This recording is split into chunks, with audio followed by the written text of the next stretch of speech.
evening, we bring you the latest in the world of sports. I'm Paulo Del Rosario. We give you the conversations you want to hear from your favorite icons and athletes. I'm Dip Dipianco, and tonight, we'll break down the biggest NBA Finals storylines as well as the latest news on Gilas, Pilipinas. But first, we'll catch up with a pair of volleyball stars making their way to the Premier Volleyball League.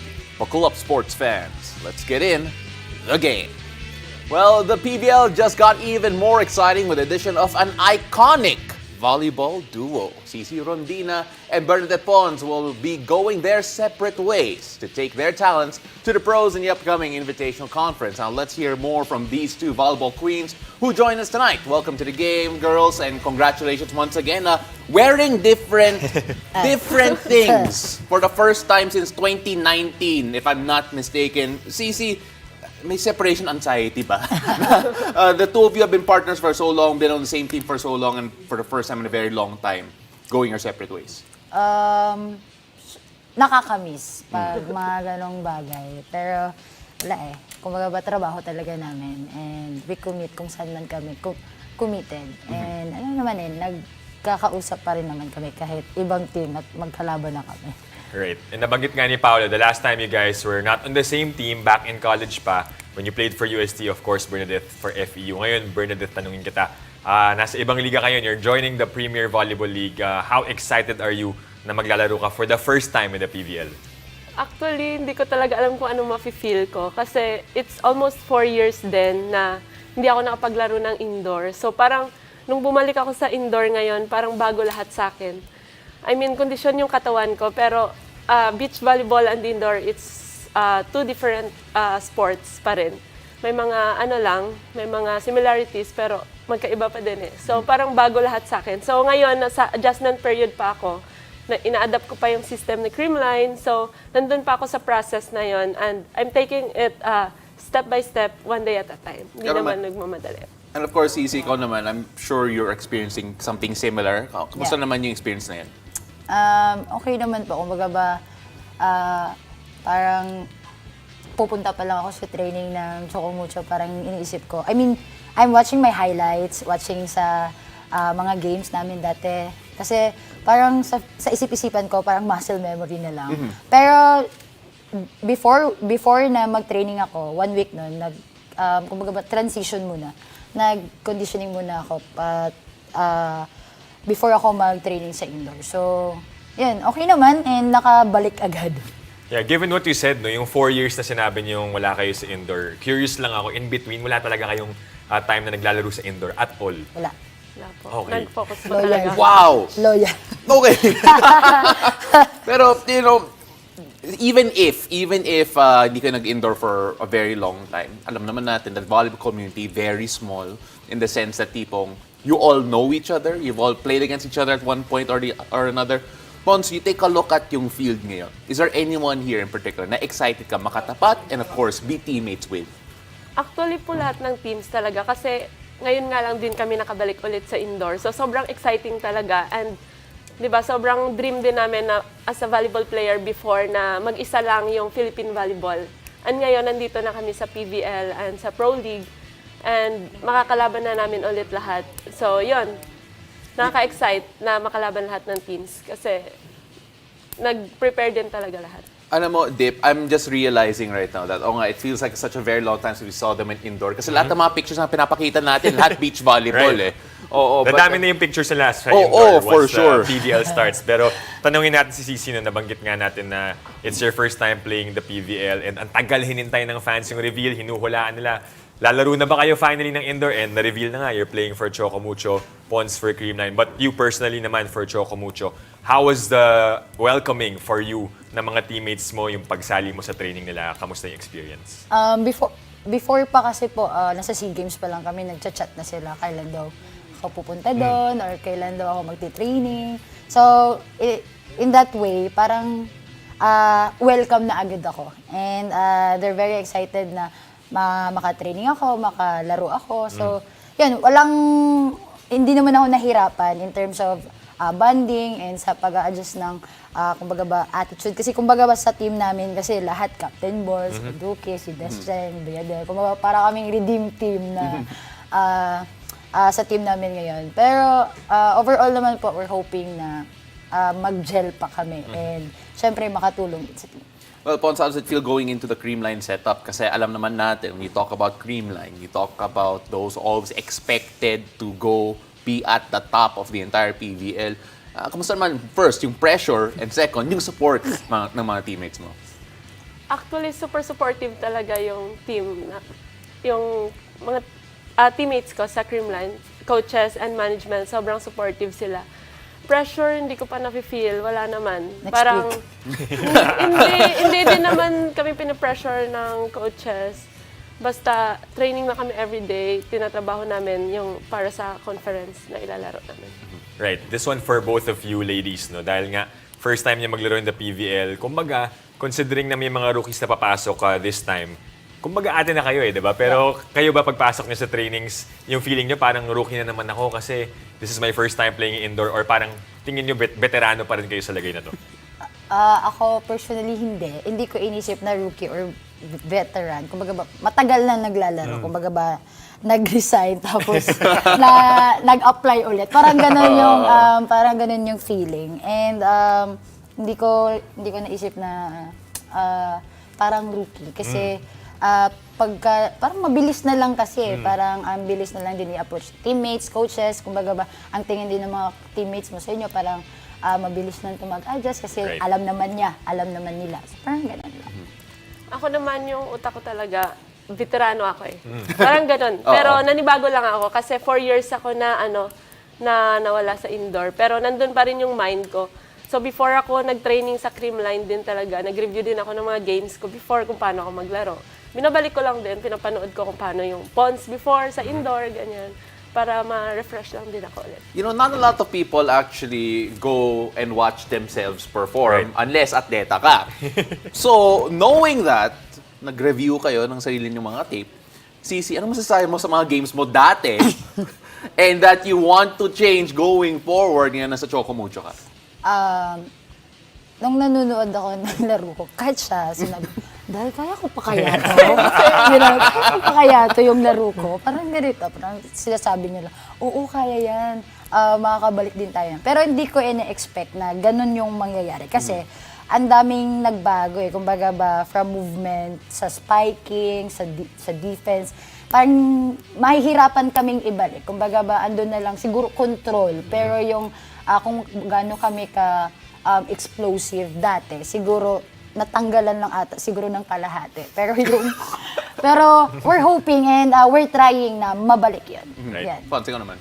Same lang din. Tinatanong ko din yung sarili ko, kaya ko pa kaya to? Pero syempre, alam ko sa sarili ko na kaya ko yun gawin, pero hindi agad-agad. Kasi yun nga, sabi ko kanina, nandun pa ako sa process na nag-a-adapt sa system ng Creamline. And then binabalik ko pa din yung sarili ko kung paano ulit maglaro ng indoor kasi it's almost 4 years nga. And hindi siya ganun kadali. So, I'm working it day by day. Kami ni Pao, naniniwala kami na kaya nyo pa. Excited kami. Panoorin kayo at i-cover kayo. But siguro, moving into this invitational conference, meron ba kayong individual goals? I don't want to pressure you guys. Or alam ko, hindi nyo pinipressure yung sarili nyo. Pero meron na ba kayong sinet na, okay, personally, ito yung gusto ko ma-achieve for my first conference, Sisi? Nung pagkapasok ko, I mean, pinaka-first day ko sa Chocomucho, parang pina-speech. And then sabi, na speech lang daw onte. Pero, ang sinabi ko lang sa teammates ko, andun si manager and then si coach, sabi ko, magtatrabaho po ako sa lahat ng mga trabahong ibibigay ng coaches ko and kukumit ko po yung sarili ko kung saan man ako nakakumit. And tutulong po ako hanggat kaya ko. Yan yung sinabi ko. Pons, anong speech mo? Wala naman, hindi naman ako pinag-speech. Okay. Siyempre ako, gagawin ko lang din talaga yung best ko. Kung saan ako i-assign ng coaches, and ibibigay ko talaga lahat every game and sa training din. And alam mo, yung fans, of course, of Chocomucho and Creamline, grabe, a different class altogether. Ano yung reaction mo? Nung nakita mo yung reaction nila sa social media, especially when they found out, or yung official na na-reveal kayong dalawa? Sabi nga sa akin, parang, welcome to the favorite, parang mga fans daw. Sabi ko, oo nga, favorite pala ng mga fans yung Chocomucho. So parang na-join ako. Pero okay naman, siguro, naganda ng siguro talaga yung mga fans sa Chocomucho, lalo-lalo na sa mga players. And di naman natin, makikita naman talaga natin kung gaano ka supportive and bakit supportive yung fans ng Chocomucho. And how about you? And yun, sobrang nakaka-overwhelm lang din talaga kung paano nila kami Welcome.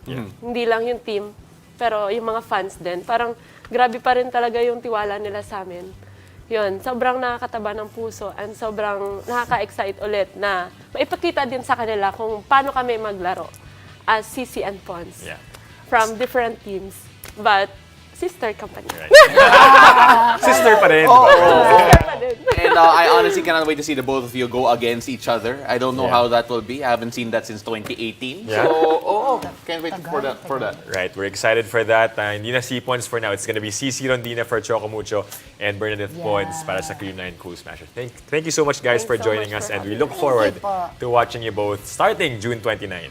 And after the break, we'll shift to the NBA Finals as we talk about the biggest storylines ahead of the Game 3 in Miami. Stay tuned. You're watching The Game.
Welcome back to The Game. We are hours away from Game 3 of the NBA Finals as the series swings to the home turf of the Miami Heat. Joining us tonight to talk about some big storylines is basketball analyst Mr. Hot Takes, Jello Vito. Jello, welcome to The Game, and thank you for joining us. Ready na kami sa Hot Takes mo. Yung mas ready ka na ba sa Hot Takes si Jello? I'm ready to pour cold water in this hot takes. All right. But let's go, Dip. Okay, simulan natin. Of course, we're gonna have to go back to game number 2 so that we can move forward to the discussion tonight. But that last possession of that game, of course, Miami winning by 3 points, right? Ano masasabi mo in that last possession? It was a duel between Butler versus Jamal Murray. You know, it's a battle and it's a duel that you want to see more of the series if you're and may advantage dito ang Miami in terms of Jimmy Butler just attacking and just being there in front of Jamal Murray in that game. And I really think that this will be a new adjustment maybe if you're the Miami Heat na you try to attack and you try to get by Jamal Murray in terms of defensive adjustment. So let's see how Denver adjusts in Game 3. There were so many things that happened in that last play in particular. First of all, Denver may have made a mistake with that high pick and roll Oh. because Jimmy Butler got switched onto Jamal Murray. Yeah. But if you're the Miami Heat, you're curious why you did not foul when they were up by 3, Oo nga. and when they were up by 3, and Jamal Murray got off a shot that I guess a lot of Denver fans would live with. But you take a look at this right now. The Butler on Murray thing was not an accident. Yeah. Throughout the entire game number 2. Kevin Love started, and Jimmy Butler defended Jamal Murray. Do you feel that this is going to be the matchup you have to look out for, especially in game number 3? You know, you have to expect Miami to continue putting Butler on Jamal Murray, knowing that it worked for them in game 2, and knowing the zone defense of Miami really helped a lot in terms of putting ease on Bam Adebayo, putting him at situations where he would just help and not really match up fully against Nikola Jokic, and putting Kevin Love in the starting spot in that game too is also crucial kasi nga na-bump off tong si Bam Adebayo to a much safer maybe and much para matakpan lang siya and just mas maging madali ang trabaho ng Miami. Right, adjustments will be made for the Denver Nuggets. But of course, we take a look at what the analysts say na si Jokic of course, is kumbaga siya yung best player for this Denver Nuggets team. But do you think Jamal Murray is just as important in terms of how they go with the games? Kung mananalo ba sila, may barometer ba pag Jamal Murray plays this way, Denver will win the game? I think pag si Jamal Murray is hitting all cylinders, I really think na he's as close as Nikola Jokic as yung importance niya for Denver. But when you take away that Jamal Murray, yung averages niya, looking at his previous game, he was even this series, baba ng averages na, not the usual during the playoffs, but you take away Jamal Murray's production, probably the level of Denver bababa ng konti yan. But knowing Nikola Jokic, he can do a lot of things. He can create and facilitate for Denver, and I don't see anything wrong with it. Yeah. The Nuggets have a very weird record of going 0-3 every time Nikola Jokic scores more than 40 points, which doesn't sound right, but it does. A lot of people are saying it's because Nikola Jokic is becomes a scorer instead of a passer. Yeah. But the reason why he became a scorer rather, is why do you think, if you're from a Miami Heat perspective? You know, you want the ball at the hands of Nikola Jokic just scoring because it takes away the other guys kasi you know how Miami's other players are capable of playing. So it's very, very important for Denver to probably alisin si Nikola Jokic as a scorer lang, make him put other players in a situation where they would move off ball, they try to alleviate that pressure on Nikola Jokic and Jamal Murray. So guys like KCP, Aaron Gordon, like what he did in the first game with Aaron Gordon, poste lang siya in the looking for mismatches. And I think if they make those adjustments, I think magiging okay come game 3. Right, looking at more numbers to prove the point, no. Pao said 0-3 sila when Jokic scores more than 40 points or 40 points or more. 12-1 sila in terms of when Jokic scores less than 40 points, and then his last game only had 4 assists. And of course, the record of Denver, whenever Nikola Jokic has double-digit assists, 6 out of the 8 games yun, panalo rin yung Denver. So do you think strategy ba to? Of course, this was sort of an issue, no? Coach Po got asked in the press if this is a strategy, but of course, hindi niya, kumbaga dinenay niya yun, sabi niya Jokic is a great player. But do you think it's something that Miami Heat is looking into moving forward in the series? You know, as a coach, I would, again, looking at that interview of Coach Nikola Jokic, and as a coach, you would, syempre magagalit ka na parang, why would you let someone score that much and with the hopes of just a single player single-handedly beating you in the game? Syempre, as a coach, magagalit ka talaga di ba? Parang, we created some schemes for this guy and yet, wala hindi natin nagawa ng paraan. So, looking at that interview of KCP, sabi niya nga na even though we played bad, they think they played bad, nahirapan pang i-close out ni Miami tong game na to. So, let's see what adjustments talaga. Again, this series, feel ko, it's just a game of adjustments. Chess match to come next, the succeeding games. Alright, so I'm gonna put Jel on the spot here because alam ko yung hot take niya na hindi niya sasabihin on air sana was that Denver is going to take game 3, or at least that's what you're predicting. And for the sake of our very own Rain Tixon, who has threatened resignation if the Miami Heat do beat the Denver Nuggets, what do you think Denver will do right in the next game? I really think, Nikola Jokic would be put on a position where, again, he would be Nikola Jokic. He would be scoring, he would be creating, same as Jamal Murray. But I think they need the other guys to be more active. Guys like their shooters. KCP, Aaron Gordon should always look for those mismatches. Brown should be there in the mix-up. I think Denver should make it a collective effort. Kasi yun yung ginawa nila nung game 1 I think, and throughout this playoffs, and throughout the entire playoffs, it was a collective effort. Kailangan nila lumabas yung well-oiled machine the Denver team if they want to win this game 3. Well, we'll see what's going to happen there. Of course, the Miami Heat and the Denver Nuggets all tied up at 1 game apiece. So let's see who takes the lead here in game number 3. Jello, maraming salamat. I don't think we're done with you yet. We got a lot more ball to talk about because after the break, we'll take a look at the national team's pool ahead of the 2023 FIBA Basketball World Cup. Stay tuned. You're watching The Game.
Welcome back to The Game.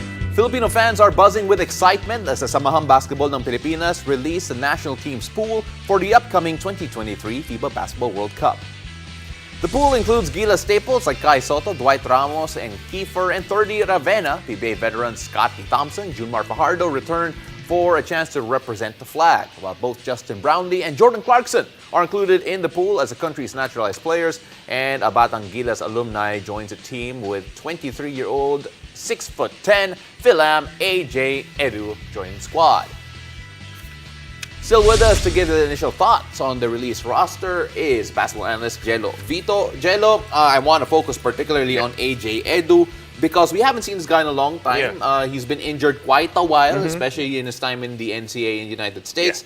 What can we expect from this guy knowing that we really haven't seen him play? At least the fans haven't seen him play in a while. Siguro the best picture siguro na makikita natin if for AJ Edu is that length and that presence siguro na madadala niya for Gilas. I think, again, we haven't seen him in so much for so long because of he's been injured. Actually, right now, I think there have been reports where he's still recovering from an ankle injury, but nothing too serious about that. But yeah, if you wanted someone to have that size and that length coming into the World Cup, knowing that other teams, and lalo na yung bracket natin is quite a big teams. Yes. So, yung presence lang and the experience siguro ni AJ Edu coming into this team.